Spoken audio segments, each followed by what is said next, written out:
So side note lang to guys, para maging balance yung kunyari ayan, and then dirt.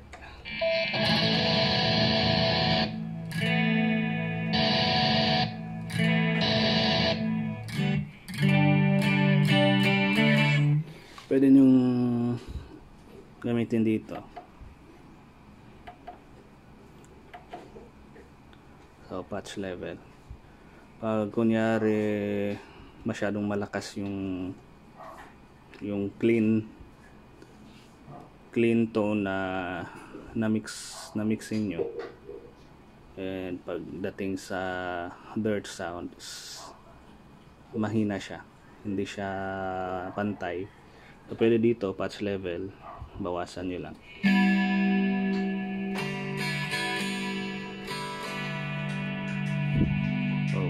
Or dagdagan. If yung patch level naman ito yung mahina, tapos sobrang lakas lang nung dirt sound, so pwedeng ganon. So ito yung sa FX chain, pwede rin siyang ganito. For example ito, since gumagamit ako ng amp simulation, so pwedeng sa level babaan ko lang yung level niya or dagdagan para mabalance dun sa next patch na gagamitin ko, kunyari sa dirt, from clean to dirt, since ito yung manual. So gumawa ako ulit ng migraine, since kanina na palitan ko ng yung sample na ginawa ko, na save ko talaga siya, so gumawa na lang ako ulit. And then ambient tone,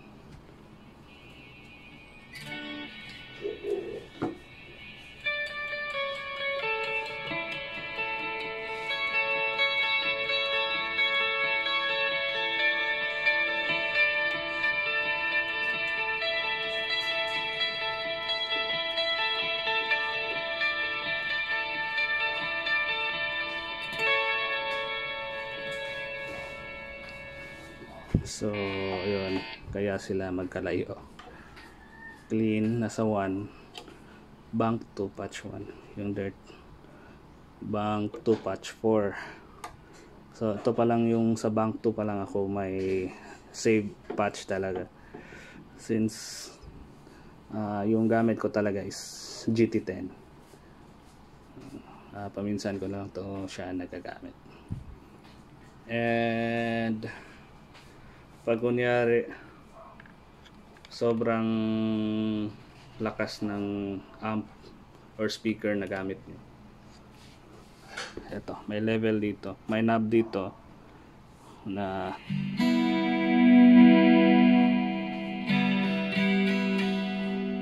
pwede rin siyang pang-adjust ng overall na level. So kahit anong bank ka patch, kahit anong patch ka nakalagay, sa lahat na yon, yung tone, yung tunog niya or level ng output niya is pwede mo makontrol. Ano pa ba? Tuner, visual utility, sa LCD,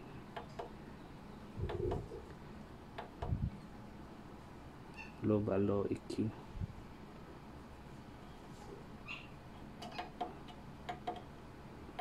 sa lahat to ng lahat ng patch, since global siya. Output select,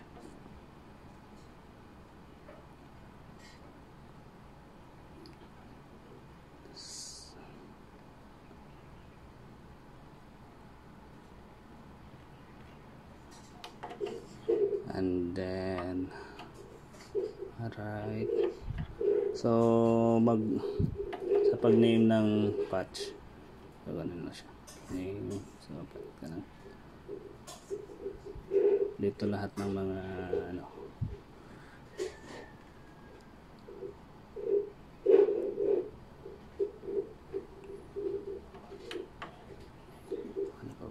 I think that's all. So, pag may tanong ka pa, Sir Jorn, chat ka lang.